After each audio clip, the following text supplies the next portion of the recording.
We have already copied the top YouTube video links of competitors, and the links are saved in Save Data widget.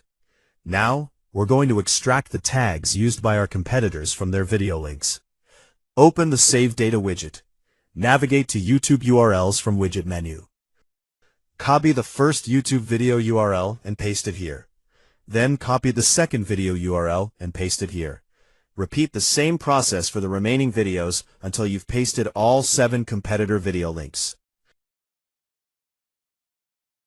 Once you've added all the links, click Get Tags. The tool will extract all the tags that your competitors are using in their videos.